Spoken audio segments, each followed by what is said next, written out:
buenos días, bienvenidos a este Pampero TV del día sábado, hoy hasta las 7 de la mañana, acompañándolos desde aquí, desde Trenquelauquen y para todo el país. Estos son nuestros títulos para hoy.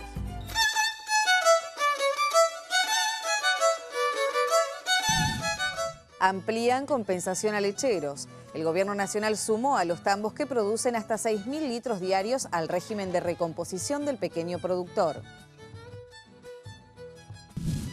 Récord en La Pampa. La cosecha de cebada cervecera alcanzó su máximo histórico en la provincia, llegando casi a un 300% más que la campaña anterior. Garantía de inocuidad. El SENASA trabaja en la adecuación de la normativa alimentaria para sumar a los productos que se dedican a la agricultura familiar. Alcaparras con valor. En Sierra de los Padres implementaron la cadena de valor con buenos resultados y ganancias. Con destino industrial. Mendoza se posiciona como principal productora de frutas para la industria, con San Rafael y General Alvear como departamentos clave. Eficiencia en los tambos. La producción de leche creció 5 litros por vaca por día en los últimos años, gracias a la genética de la raza y a la mejor calidad del alimento.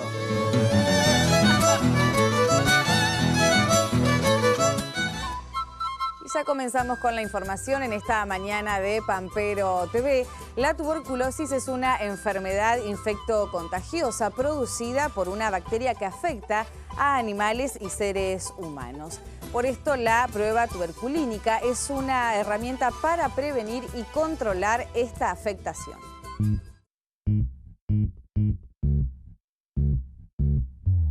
La tuberculosis es una enfermedad infectocontagiosa causada por el agente Mycobacterium bovis que se transmite a todas las especies domésticas, siendo el huésped primario el bovino y por supuesto al hombre constituyendo una zoonosis, de ahí la importancia en la salud pública. El SENASA desde el año 2002 actualizó la norma estableciendo la obligatoriedad en los tambos bovinos, ovinos y caprinos y en las cabañas de carne y leche, bovinas y caprinas. Normalmente por faena nosotros tenemos los decomisos que han disminuido del año 69, que estaban en 6.7, hoy por hoy están en el 0.3 de lesiones compatibles de tuberculosis, dato que viene de los frigoríficos inspeccionados por SENASA. Los perjuicios que ocasiona son específicamente a la gente por consumir leche que no está pasteurizada o subproductos lácteos o carnes cruda o también el trabajo rural en contacto con animales enfermos. Y desde el punto de vista financiero es una eliminación de gran valor porque se elimina la parte genética y la parte económica. Estamos con también Nicolás Venditti, que es adscripto al programa y que va a hacer las tareas de tuberculinización, que es la prueba oficial dentro del programa de tuberculosis. Lo importante en las consideraciones de bioseguridad es el mameluco, ¿no? Mameluco que después, una vez que se termina el trabajo, se saca y se desinfecta. Los guantes también, el equipo que contamos es con una jeringa automática de uso veterinario, el alcohol y el algodón para limpiar la aguja entre animal y animal, y el calibre, el cutímetro que Nico tiene en su mano para después hacer las mediciones cuando se realice la respuesta tuberculínica. La prueba, todas son intradérmicas, en las capas superficiales de la piel, en el pliegue anocaudal o en el pliegue de la tabla del cuello, como se dice. Y a partir de ahí, después en 72 horas, si es reaccionante, se aparece un hinchazón que se mide y de acuerdo a una tablita, en el caso de la prueba anocaudal, si da 5 milímetros o más es un animal reaccionante y si da menos es negativo. El hecho más significativo de poder detectar aquel animal infectado, retirarlo de la cadena de transmisión, ese animal, y de esa manera iniciar el saneamiento para lograr la certificación de establecimiento libre. El Gobierno Nacional incorporó a los tambos que producen hasta 6.000 litros de leche diarios al régimen de recomposición del pequeño productor lechero. El ministro de Economía, Axel Kicillof, fue quien oficializó este anuncio.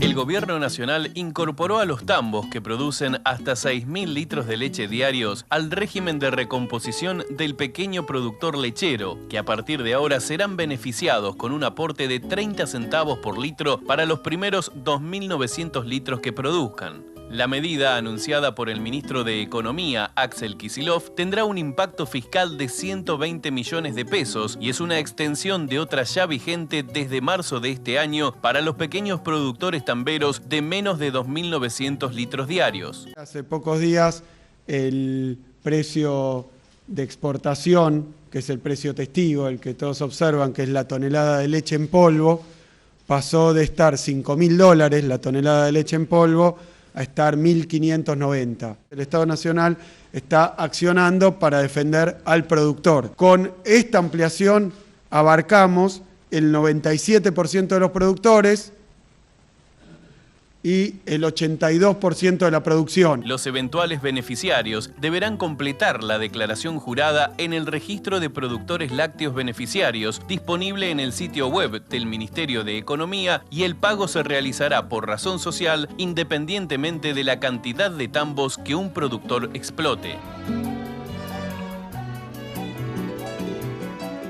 Vamos a escuchar ahora a nuestro compañero de trabajo, Diego Ramírez, quien nos habla de los anuncios del Gobierno Nacional para los pequeños productores en una reunión de autoridades y representantes de cooperativas agropecuarias. En primer lugar, hubo una reunión técnica donde participaron funcionarios del Ministerio de Economía y también el secretario Javier Rodríguez y el presidente del Banco Nación, Juan Ignacio Forlón, en la que hubo una representación, yo destacaría, porque hablé con los federados, de 20 cooperativas de la Federación Agraria que representan unos 50.000 productores en total, entre lo que representan directamente y cooperativas que a su vez representan otras cooperativas. Lo que pudieron plantear allí es la necesidad de financiamiento que hay en la producción para conseguir capital de trabajo que permita encarar la próxima campaña.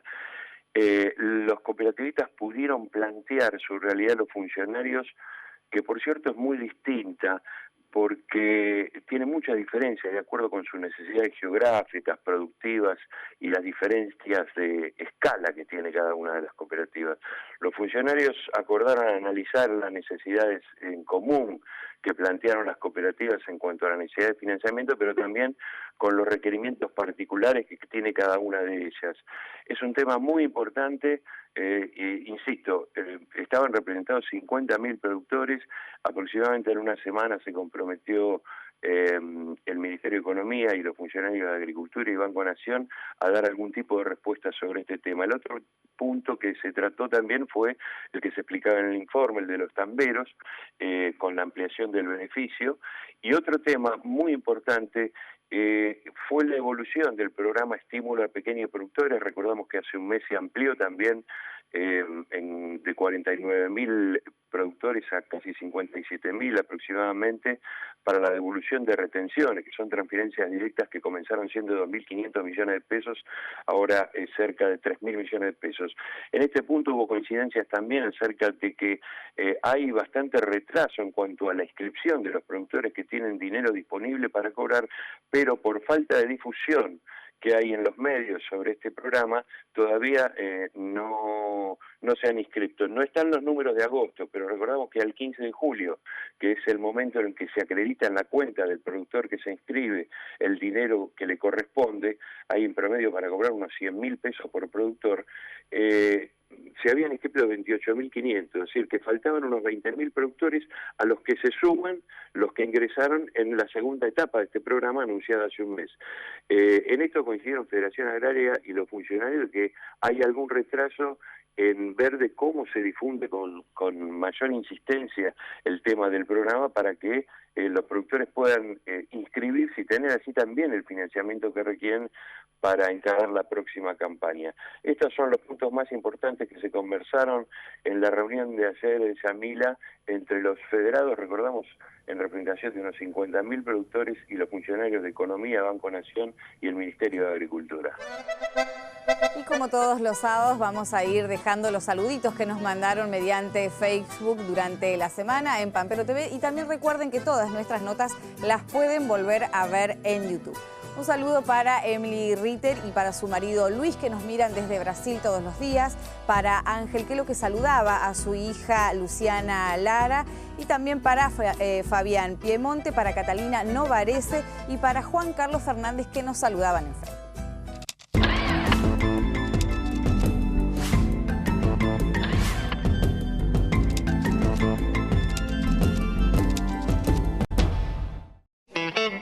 Como un aporte para la adaptación al cambio climático, el Instituto de Clima y Agua del INTA Castelar desarrolló una herramienta que permite generar estimaciones acerca de las crecidas en el río Paraná.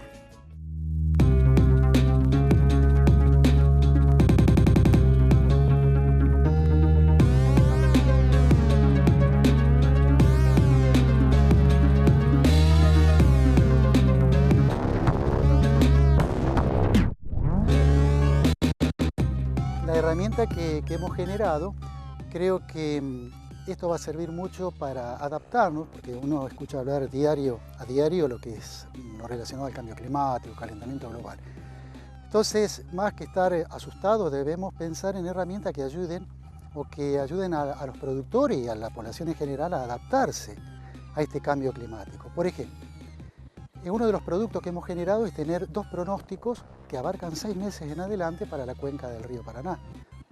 Uno está en condiciones de poder saber con 6 meses de anticipo si puede haber crecidas, si estas crecidas pueden ser muy importantes en cuanto a que pueden tener impacto relacionado a inundaciones, o también agua muy baja, que eso puede servir para algún otro sector, como ser captación de agua potable. O sea que esto tiene usos múltiples, pero por supuesto que está incluido el sector agropecuario y forestal. Y el otro producto asociado a este pronóstico de caudales, hemos generado un mapa de susceptibilidad hídrica, es decir, para el delta del río Paraná. Conocido el pronóstico estacional, un productor simplemente puede acceder al portal web de INTA con las coordenadas de su campo dentro del delta y así conocer en qué medida el agua puede ingresar a su establecimiento. Lo que nosotros tratamos de interesar son a los productores del delta. ¿Por qué? Porque esto está hecho sobre la base de imágenes satelitales. Un insumo de costo, nada, cero. Sí, horas hombres trabajando en esto. A partir de las imágenes satelitales se generan los mapas, pero ahora uno necesita confirmar o verificar que esa imagen o lo que se trabajó con imágenes satelitales realmente ocurre en el terreno. Para ello ya estamos haciendo reuniones con los productores del delta, de manera de a ellos pasarles 2 hojitas, una encuesta. Cuando hay una crecida, ¿ingresa o no ingresa? ¿Sí o no si ingresa agua a su campo? Entonces nosotros venimos a la oficina, al gabinete, y podemos verificar esa cartografía. Vamos a convenir que si un pronóstico no es tan aproximado, bueno, puede haber una mala aproximación en la cartografía, pero vamos a partir del supuesto de que hay un buen pronóstico. Entonces, ahí el productor puede decidir, bueno, como se ha estado haciendo ya en crecidas anteriores, puede retirar el ganado de su establecimiento, puede tomar la decisión de no hacer tal cultivo. Como acá en la zona del delta hay una gran área productiva referida a la apicultura, bueno, el dueño de ese establecimiento estará en condiciones de ver qué es lo que hace con los panales. Doy ejemplos, ¿no? Inclusive para la navegación que accede al delta. Pueden tomar la decisión si entrar o no con embarcaciones de determinado calado, porque de ahí se saca también todo lo que es madera. Un usuario que está interesado en acceder a este tipo de información tiene 2 sitios. Uno que es el portal web de nuestro Instituto de Clima y Agua, ahora lo vamos a ver, y ahí accede a la parte de pronósticos agroclimáticos. ¿Por qué agroclimáticos? Porque hay pronóstico para el agro, que es en este caso pronóstico estacional de lluvia o pronósticos a corto plazo, y tenemos pronósticos estacionales de caudales. O sea, hay 2 opciones dentro del pronóstico agroclimático. Accede al pronóstico estacional en ríos, allí se están pronosticando otras cuencas también, pero está específicamente el pronóstico estacional del río Paraná. Luego hay otro sitio que es GeoINTA, que es toda información relacionada a la parte cartográfica. Cuando uno accede al pronóstico estacional hay una vinculación, ahí directamente uno se mueve directamente a la cartografía, lee un poco el reporte del pronóstico estacional y al final está la cartografía, o sea, el link que lo lleva y puede ver la cartografía asociada al escenario pronosticado. Además de las necesarias obras hídricas ante los excesos de lluvia, es fundamental también realizar una lectura más general atendiendo el contexto de producción y el manejo de los suelos. Son fenómenos que se dan en la escala de la cuenca hídrica, ¿no es cierto? Es decir, no se puede analizar puntualmente el problema sin analizar el contexto geográfico, hidrológico, donde se da, que es la cuenca hídrica, ¿no es cierto? El manejo de la cuenca hídrica, la cuenca es un sistema complejo, donde hay tierras de producción, hay caminos, hay infraestructuras, hay poblaciones, hay fábricas, es decir, es un sistema bien complejo. El problema de los excedentes hídricos tiene que ver con cuestiones naturales, el problema del cambio climático está presente, la frecuencia de lluvias de alta intensidad se da cada vez con mayor frecuencia. Son visiones reduccionistas que a nuestro criterio, por supuesto que las obras hídricas son importantes, pero aisladas del contexto de lo que es la generación de los escurrimientos en cada metro cuadrado de las propiedades rurales, me parece que es una visión reduccionista. Si no, cada vez tendríamos que estar haciendo obras hídricas cada vez mayores y eso absolutamente no es sustentable porque el agua es el recurso primordial de la producción y las inundaciones lo que nos están marcando son desajustes entre la cantidad de agua que debería quedar en las cuencas y la que escurren, generando los problemas en las partes bajas de las cuencas, como es el caso que estamos viviendo en estos momentos y como hemos vivido en este verano en muchas localidades de Córdoba. Es decir, que es un problema que debe ser abordado en su integralidad. Las soluciones parciales lo único que hacen es patear el problema para adelante, mostrar pocas o muchas obras hidráulicas, pero el problema sigue sin resolverse de la cuestión de fondo, que es cómo se manejan las tierras en los ambientes rurales, ¿no es cierto? El problema hídrico debe ser resuelto al nivel de planificación estatal, ¿no es cierto? A través de lo que se conoce como el ordenamiento del territorio. Todavía nos queda mucho por hacer a nivel no solamente de la obra pública, sino también de la obra a nivel del propio predio, ¿no es cierto?, que es la esencia y la célula básica en donde se generan los escurrimientos de agua. Continuando con este tema, los excesos de agua y humedad pueden afectar la calidad de los granos almacenados en los silos y por esta razón también se recomienda la aireación y monitoreo permanente para evitar las pérdidas. Cuando tenemos situaciones climáticas como la de los últimos días, con lluvias tan intensas y tan prolongadas, es posible que en silos, en celdas o en galpones donde se almacena grano tengamos filtraciones de humedad y directamente en algunos casos chorrea agua hacia el interior. Siempre es importante recordar que el ingreso de agua en un silo o en una celda se traduce en un problema que empieza con desarrollo de hongo localizado, foco de calentamiento y que si no se atiende puede hacerse cada vez más importante y comprometer una porción importante de la masa de granos almacenada. ¿Qué herramientas tenemos para diagnosticarlo? Bueno, lo primero es una inspección visual. Siempre después de situaciones climáticas como la que hemos vivido, conviene ingresar al silo, en la parte, más que ingresar, asomarse en la parte aérea del silo, por la puerta de inspección, ver que no esté en el grano mojado en alguna parte en particular, sobre todo cerca de las bocas de inspección o cerca de las bocas de venteo que usamos para aireación. Oler, la nariz es un importante indicador de problemas y por supuesto lo ideal sería tener termometría para controlar la temperatura adentro de la masa de grano. Si tenemos problemas, si notamos que hay olor, si notamos que se mojó la mercadería, si notamos que hay un incremento de temperatura, entonces vamos a tener que trabajar con aireación para bajar la temperatura y controlar ese foco de calentamiento, lo cual es muy importante para evitar que ese problema se agudice y que tengamos una pérdida de mercadería. Es importante recordar que el grano húmedo no se puede conservar, no es posible conservarlo en el tiempo, que hay que secarlo, por lo tanto si el ingreso de agua fue muy importante, probablemente lo que vamos a tener que hacer es trashilar y si está la mercadería muy mojada, secarla. El grano húmedo se estropea, los hongos tienen una actividad negativa sobre la calidad del grano y además pueden producir micotoxinas, lo cual es un perjuicio para la alimentación animal y humana también. Entonces es muy importante controlar que el grano no se haya mojado y si se mojó, actuar para solucionarlo.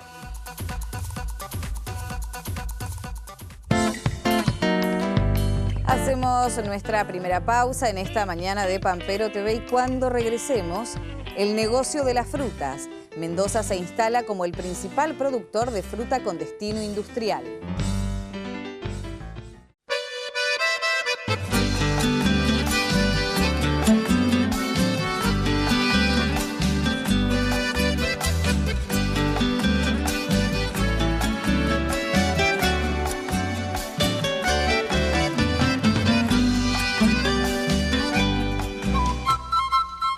Continuamos con más Pampero TV en esta mañana de sábado y también con más información. La cosecha de cebada cervecera alcanzó su máximo histórico en La Pampa con una producción de 162.000 toneladas. Esto es un 283% más que la campaña anterior. La última cosecha de cebada cervecera en La Pampa logró su máximo histórico de producción, alcanzando 162.420 toneladas sobre una superficie sembrada de 65.650 hectáreas y con un rendimiento de 27,5 quintales por hectárea promedio. El crecimiento porcentual de este cultivo respecto de la campaña anterior fue de un 283%, mostrando un indudable y significativo crecimiento. En el territorio nacional, la producción de cebada cervecera alcanzó los 2,91 millones de toneladas con 888.700 hectáreas cosechadas, con lo que la trilla pampeana representa el 5,6%, un récord para la región. El crecimiento más importante de la superficie sembrada se dio en la zona norte pampeana, con un alza del 67%, pasando de 22.900 a 39.800 hectáreas. La industria cervecera es el principal motor del cultivo, aunque en las campañas anteriores no logró posicionarse con estabilidad como alternativa en la agricultura pampeana, que este año recibió buena humedad de suelo y logró rindes con calidad proteica adecuada a los requerimientos del mercado.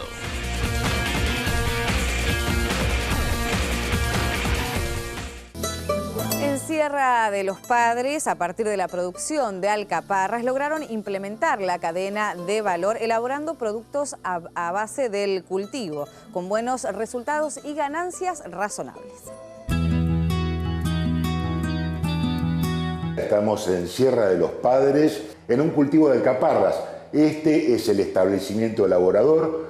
Las plantas del cultivo que tenemos cerca son 2.000 en nuestro establecimiento, en 1 hectárea. Y desde el año pasado, con la marca Fincahue, aquí en Sierra de los Padres estamos envasando nuestros productos. Es un cultivo que realmente necesita pocos insumos externos para su producción. Obviamente hay un tiempo en el cual tenemos que esperar para lograr una producción más estable, que es de aproximadamente de 3 a 4 años para que la planta se establezca bien. La capacidad que tiene de producción la planta es muy interesante. Estamos hablando de una producción de casi de 4 a 6 kilogramos por planta aproximadamente, logrando casi, podemos estar hablando a una cantidad de 10 toneladas por hectárea. Hay metodologías que hacen que mejore la producción, como es en el caso de Alejandro, que es el uso de mulching plástico, riego por goteo. Necesita, sí, poca cantidad de agua, es un cultivo de secano, pero también podemos evitar el exceso mediante también el mulching. El mulching también permite que no se desarrollen malezas que compitan con el cultivo. La ventaja que tiene el cultivo es que es una planta muy dura, muy resistente, arbustiva, prácticamente no requiere uso de ningún tipo de fitosanitario. El rendimiento de las plantas ha sido adecuado, pese a que en esta zona estamos en el límite de lo ideal para este tipo de producción.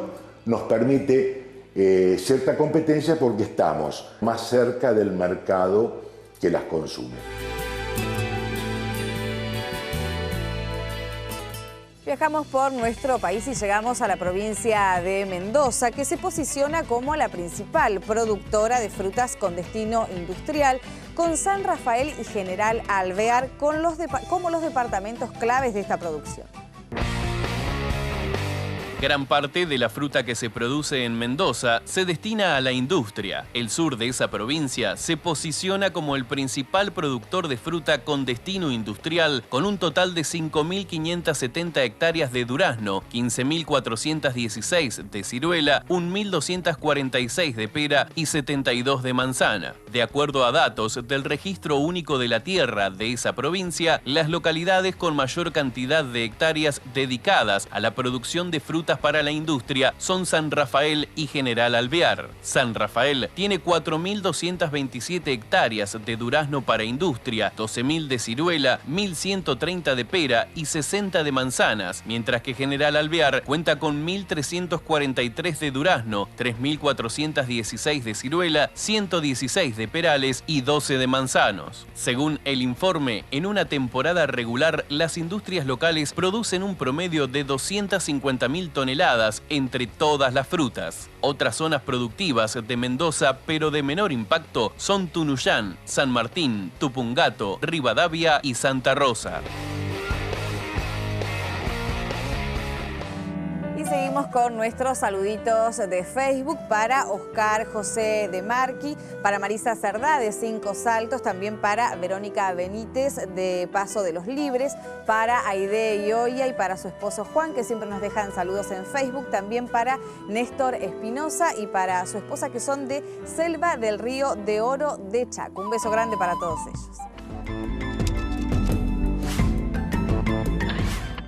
El clúster de frutos secos de la NOR Patagonia reúne a productores, empresarios, docentes, investigadores técnicos y funcionarios públicos vinculados a la producción y comercialización de frutos secos regionales. Con la visión de consolidarse como región proveedora de una gama de productos diferenciados de excelente calidad, 200 productores de Río Negro y Neuquén conformaron el clúster de frutos secos de la NOR Patagonia, interconectando a productores, empresas, proveedores e instituciones. El clúster diseñó un plan estratégico que busca la mejora de la competitividad de esta cadena de frutos secos. Los productores que nos sumamos a esta iniciativa, primero nos organizamos y después fuimos plantando. Con lo cual el fortalecimiento de asociativismo nace con mucha fuerza a partir de una alternativa de producción diferente a lo que es pepita y carozo. Apostamos al nogal y nosotros tenemos una plantación de 13 años, donde hace 4 que ya estamos digamos, cosechando. Y el aporte de aquellos que ya estaban iniciados en el tema y haberlo socializado eso al resto de los que nos iniciamos después fue muy fundamental. Bueno, esta experiencia es un grupo de productores que de alguna manera fueron muy activos a lo largo de varios años. Están participando como dentro de la comisión directiva del clúster de frutos secos y a su vez están formando parte de un grupo de cambio rural. Varios de estos productores están conformando una cooperativa para el tratamiento de los frutos secos, de la post cosecha de los frutos secos, más que nada de nueces. El proyecto incluye el desarrollo de mercados propios, la adopción de tecnologías de producción y la formación de recursos humanos especializados, además de acciones para incrementar el valor agregado en origen. Esta planta permitirá que las nueces, almendras y avellanas que cosechan los productores nucleados en el clúster puedan conquistar mercados más competitivos. Bueno, la zona se adapta muy bien a la variedad de nuez Chandler que nosotros tenemos, con lo cual es un valor agregado ya de por sí la calidad en sí de la nuez, de la fruta.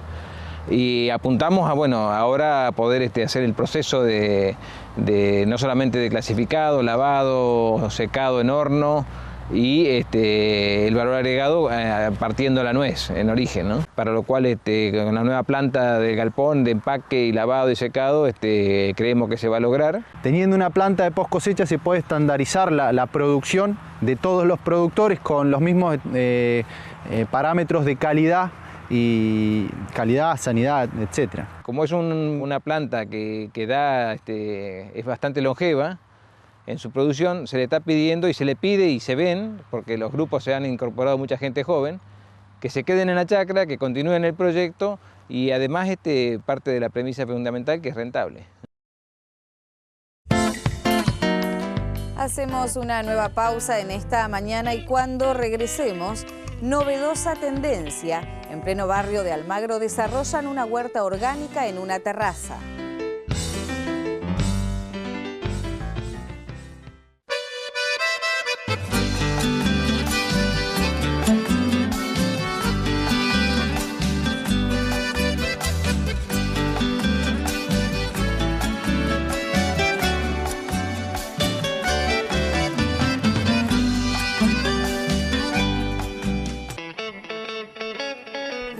Continuamos con más novedades en esta mañana de Pampero TV y en el marco de la creciente actividad que registra la agricultura familiar, el SENASA trabaja en la adecuación de la normativa alimentaria para que los productos elaborados en ese sector sean incluidos en el Código Alimentario Argentino. Durante una reunión realizada en su centro de documentación, el Servicio Nacional de Sanidad y Calidad Agroalimentaria presentó los avances del proyecto de cambio de normativa que incluye a la agricultura familiar en el Código Alimentario Argentino. SENASA se está metiendo en la temática de la agricultura familiar en los últimos años por instrucción clara del ministro Casamichela y parte de una política pública que lleva adelante el Poder Ejecutivo Nacional. Así que en ese contexto nosotros lo que hemos empezado es a trabajar dentro del SENASA la posibilidad de generar normativa referida a la agricultura familiar, específica para la agricultura familiar, reconociendo que tiene particularidades diferentes a otros sectores de la agricultura. Al encuentro asistieron representantes de la Secretaría de Agricultura Familiar perteneciente al Ministerio de Agricultura, del INTA, el INTI, el INAL y entidades de productores de la agricultura familiar. Necesitamos generar en el ámbito de la producción de la agricultura familiar que se produzcan alimentos sanos y alimentos inocuos. Y para eso necesitamos las herramientas legales y por eso estamos tratando de modificar las normativas. La inclusión de la agricultura familiar en el Código Alimentario Argentino favorece la producción de alimentos inocuos y de calidad que llegan al consumidor a bajo costo. Se abre una perspectiva muy diferente a la que teníamos hasta ahora, donde no había un reconocimiento formal de este sector. Y vamos ahora con nuestros últimos saluditos del día de hoy de Facebook. Para Daniel Albornoz de Termas de Río Hondo, para Martín de Mar del Plata, para Celi y su marido Miguel de Neuquén, para José Cabrera, para Andrea Núñez, para Víctor Carroza de Santo Tomé y también para Mónica Manso, una vecina de aquí de nuestra ciudad de Trenquelauquen. Un beso grande para todos ellos. Y hoy con La Matera conocemos una novedosa experiencia que cada vez marca más tendencia. Así se armó una huerta en la terraza de un edificio en el corazón del barrio porteño de Almagro.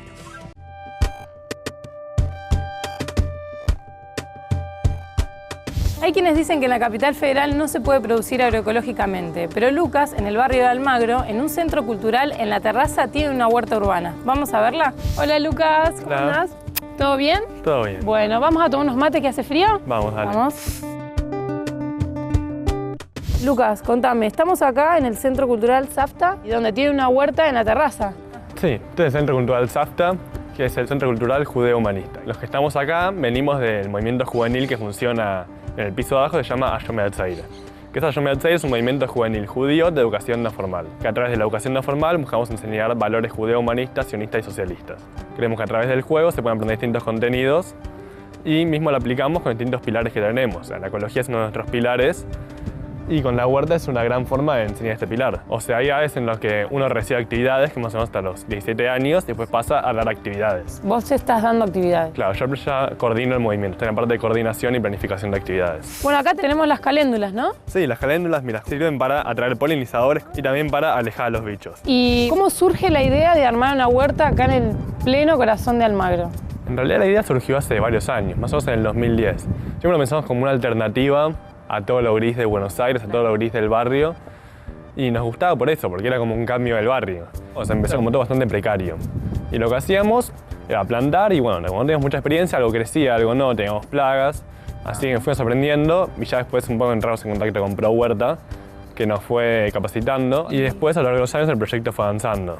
Después en 2012 ganamos un proyecto de la Universidad de Buenos Aires, donde ganamos un subsidio muy grande, y en 2015 explotó de nuevo con varios proyectos más y empezamos a dar un curso de huerta de Pro Huerta. Buenísimo la huerta vertical. Acá tenemos un montón ya de aromáticas, como acá abajo lechugas, hay menta, hay perejil, hay orégano, acelga. ¿Y se van turnando para trabajar o vienen los chicos a la tarde? Generalmente nos juntamos todos los miércoles a las 3:30 a trabajar con la gente del curso anterior. Mismo los sábados se trabaja con los chicos del movimiento juvenil. ¿Y qué hacen con lo que sacan de la huerta? Lo que hacemos, tenemos varias cosas. Cuando son cosechas que van saliendo como de a pasos, generalmente las repartimos entre la gente que trabaja la huerta, y cuando a veces sacamos como una cosecha muy grande, lo que hacemos es repartirla entre la gente del barrio que está en situación de calle. Bueno, acá tenés el compost. Sí, acá están distintas etapas. Hay yuyos que no nos sirven, hay hojas también. Tenemos varios baldes que vamos alternando según la capacidad que tenga cada uno. El siguiente paso de la huerta acá en la terraza, ¿cuál sería? Tenemos una planificación a largo plazo, pero al mismo tiempo si van surgiendo ideas que se pueden aplicar, las aplicamos. Por ejemplo, ahora queremos poner telas en todos los bordes para generar como un microclima, o mismo tapar las paredes con enredaderas. Bueno, Lucas, te agradezco estos mates, la charla acá en la terraza y a seguir sumando verde y más cultivos. Bueno, muchas gracias por venir.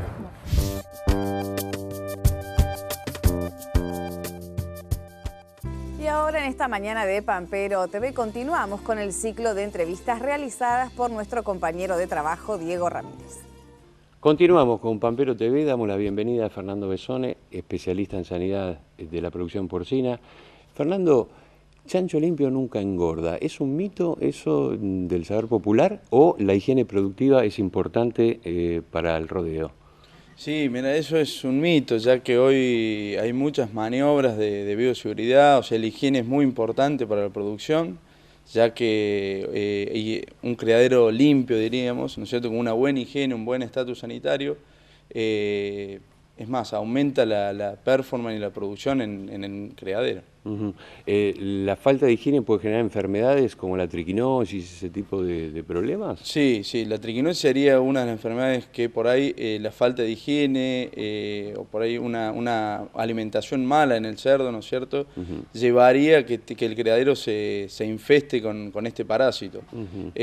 Aparte también la higiene puede, ¿no es cierto?, provocar otro tipo de enfermedades, pero la triquinosis en sí hoy es un problema muy grande en Argentina, ya que hay varias zonas del país donde no hay un buen control, ¿no es cierto? El control de triquinosis se hace a través de digestión artificial, que es la técnica por excelencia, y ya hay falla en el nivel de los municipios. Hay municipios que no están preparados y no tienen, ¿no es cierto?, la técnica puesta a punto para esto, cosa que el productor pueda ir con su muestra, ¿no es cierto?, de tejido y que le hagan la técnica de gestión artificial para asegurarse si es positivo o negativo. O sea que hay que articular un poco la responsabilidad del productor con el funcionamiento del municipio. Con los municipios. Hay una realidad, ¿no es cierto? Hay zonas donde no hay planta frigorífica, que eso es el principal factor, porque si hay planta frigorífica, ya directamente hay un veterinario de SENASA que hace la técnica en la planta y ya asegura, ¿no es cierto?, la buena calidad de esa red. ¿Y cuáles serían las zonas de más riesgo y de menos riesgo? Y bueno, en sí, para no categorizar, las zonas por ahí de más riesgo es justamente las zonas donde no hay por ahí una llegada de ese criadero, que no tenga la llegada de los animales a un frigorífico autorizado por SENASA, ¿no es cierto?, donde bueno, se puede asegurar que esa carne salga, ¿no es cierto?, de ahí en buena calidad y que sea negativo la técnica. De todos modos, quiero pensar que evolucionó la sanidad de la producción porcina en los últimos años, porque también aumentó muchísimo el consumo. Sí, totalmente. Hoy hay muchas herramientas, ¿no es cierto?, que ayudan también a los criaderos a que tengan un buen estatus sanitario.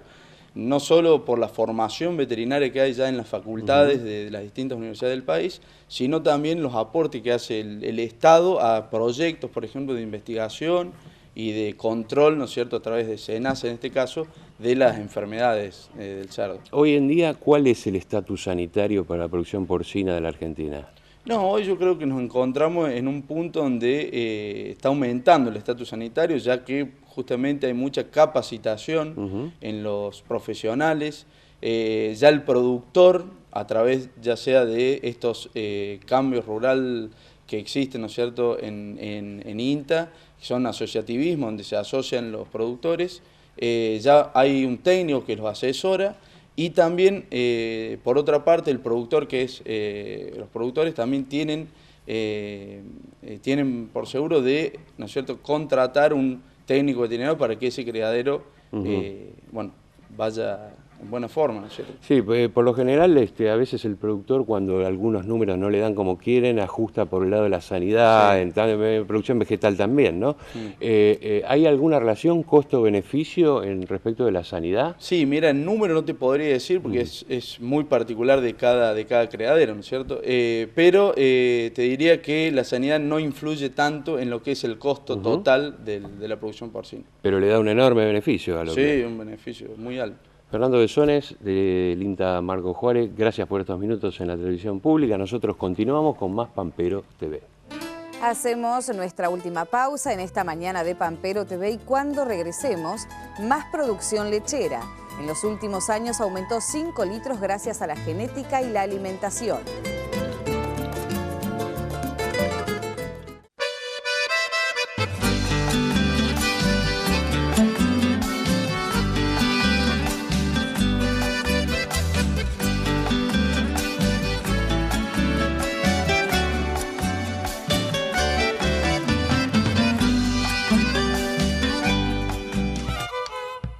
Continuamos hasta las 7 de la mañana acompañándolos con más Pampero TV y con más información. Por otra parte, es clave la capacitación y preparación del personal que alimenta al ganado con el objetivo de mejorar y lograr eficiencia en el sistema y evitar también enfermedades en animales. En el manejo de los corrales, tanto de recría como de terminación, la capacitación del personal es fundamental, ¿no? Tanto por el nivel, por el saber hacer, digamos, en lo cotidiano, en el manejo, desde que se preparan las raciones, en el suministro de las raciones. Previo a eso, en la evaluación, en la evaluación de consumo, es decir, lo que se llama normalmente lectura de comedero, que con un manejo ajustado de corral que apunte a altas eficiencias es algo que hay que hacer permanentemente. Es decir, la evaluación del nivel de consumo que están teniendo los animales se hace, depende de las situaciones, a veces, en algunos casos hasta cotidianamente, pero en definitiva se hace para poder llevar un ajuste fino del proceso de consumo del alimento y por ende optimizar el proceso y generar eficiencias de conversión adecuadas al planteo que estamos proponiendo, ¿no? De manera que la persona que se ocupa directamente de la alimentación de los animales debe conocer los procesos de manera muy precisa, digamos así. Y debe conocer la importancia de cuidar todos los aspectos, porque cualquier falla, cualquier descuido en un proceso de este tipo puede llevar a problemas digestivos, por ejemplo, que más allá de los problemas de eficiencia que ocasionan, también pueden producir pérdidas importantes, ¿no? Algo que anticipábamos hoy, aumentó la producción lechera en 5 litros en los últimos años a nivel nacional, en parte por la genética mejorada en la raza y por otra parte también por la calidad de la alimentación. La producción de leche en Argentina comprende una gran diversidad de sistemas y estrategias productivas. Del total de la producción de leche a nivel nacional, el 18% es producida por el 44% de los tambos considerados pequeños y el 49% lo aporta el 22% de los establecimientos más grandes. Genera mayores costos, pero también la producción ha aumentado. De 14 litros que teníamos hace 10 años, el promedio nacional aumentó 5 litros más, o sea, ahora estamos produciendo 19 litros. Y básicamente es... parte porque se mejoró la genética, pero aparte también porque se han mejorado en la alimentación. La base de la alimentación del rodeo lechero cambió en los últimos años, aumentando la participación de los concentrados y silajes en la ración de las vacas de ordeño. La producción de leche en Argentina continúa ligada a la utilización de pasturas. Sin embargo, su intervención disminuyó casi a la mitad. En contraste, aumentaron los cultivos destinados a granos y silajes. Los sistemas productivos han ido cambiando de sistemas pastoriles a sistemas más intensivos donde se encierran a los animales y se da lo que nosotros llamamos ración totalmente mezclada. Así todo, el uso de las pasturas ha disminuido, pero no tanto como nosotros pensábamos. Hay todavía un 40% de superficie pastoriles en los sistemas, o sea que el 40% sería forrajes, el 30% serían silos y el 30% alimentos concentrados como alimento balanceado, maíz y pellet de diferentes, de girasol o de soja. Sí está aumentando la cantidad de concentrado en relaciones a 10 años atrás, por ejemplo. A instancias de nuevas concepciones aportadas por profesionales, la alimentación ahora incluye concentrados en la dieta. En ese sentido, el maíz es el cultivo predominante seguido por el sorgo. La dieta es clave para mejorar la productividad, pero también es central la capacitación del personal destinado al área. El tema de los encierres, el manejo de los comederos, el horario, cómo saber si las vacas están sanas, o sea, si la alimentación está o no rompiendo en la salud animal, se necesita un operario formado, o sea, que tenga ojo y que sepa discernir si las cosas van bien o van mal. Finalmente, se destaca la conciencia sobre el cuidado del ambiente que han ido teniendo con el avance del tiempo los productores tamberos, dado que también las cuestiones de higiene y salubridad impactan en el nivel de producción. Respecto al manejo de los efluentes generados en el tambo, en el 59% de los casos son acumulados en lagunas y en el 23% de los casos derivados a cámaras.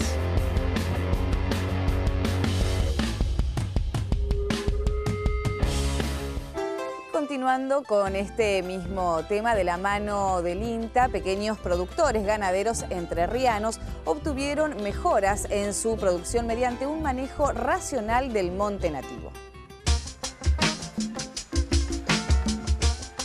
La producción se fundamenta fundamentalmente en lo que es la mejora del campo natural. En el año 2010-2011, ya con el monte mejorado, hemos medido lo que es la producción de un campo natural con terneros, ¿no es cierto?, de destete, donde logramos entre 240 y 260 kilos por hectárea por año para esos 2 años. Eso es muy bueno y eso significa que para un pequeño productor que siempre vendía un ternero de 130, 140 kilos, digamos, lo que sería el destete, comenzamos a entender, a comprender, el productor comenzó a ver que él podía, con los recursos forrajeros de un campo natural mejorado, incrementar y tener un ternero con 80, 90 kilos más. Estamos haciendo un poco de ganadería y algo de cerdo también, gallinas ponedoras también tengo para ir diversificando un poco las cosas, ¿no es cierto?, las tareas. Esta quinta estaba totalmente abandonada, no tenía animales, no tenía nada, y estaba enmalezada por completo, ¿no es cierto? Y después fue la idea de comprar algunas cabras para empezar a levantar el monte y que coman un poco la maleza, porque era lo único que había, era maleza, ¿no es cierto? Una vez que yo limpié acá, quedó limpio, pelado todo, no había pasto de ninguna clase. Lo único que había era esas malezas, ¿no es cierto? La hice en 6 parcelas, la dividí todo el pedazo y empecé a hacer rotativa así. Hasta que en el 2010, creo que fue, hicimos un ensayo ya cuando había más o menos un poco más de oferta de pasto, ¿no es cierto?, para ver qué resultado había de criar terneros a campo natural, exclusivamente a campo natural. Y ese fue el primer ensayo y con unos resultados muy satisfactorios, ¿no es cierto?, porque tuvimos ganancia de peso muy buena. En la época más jodida, diríamos, en esta época sin invierno, hasta 300 gramos por día tuvimos de ganancia. Y me preguntaron si me animaba a hacer un microsilo, que podía guardar eso para el invierno, para la época de escasez, ¿no es cierto? Y entonces sí, le dije que sí, unos resultados bárbaros. Yo tuve reserva forrajera para el invierno Y después el año siguiente sí hice toda 1,5 hectáreas, lo picamos todo. Un poco la estrategia que nos hemos planteado acá en Feliciano es de qué manera adaptamos esa tecnología de la reserva de forraje, dicho en sentido amplio, ya sea silo, nosotros hablamos de microsilo, o de forraje o de pasto, de pastura, en este caso alfalfa, en pequeña superficie. Entonces lo que vemos acá son terneros que van a estar en rotativo bastante intensivo, en campo natural, con una suplementación estratégica, con una expectativa de engorde diario aproximadamente promedio, seguramente va de 800, 700, 800 gramos. Eso es, para un pequeño productor, es de gran impacto.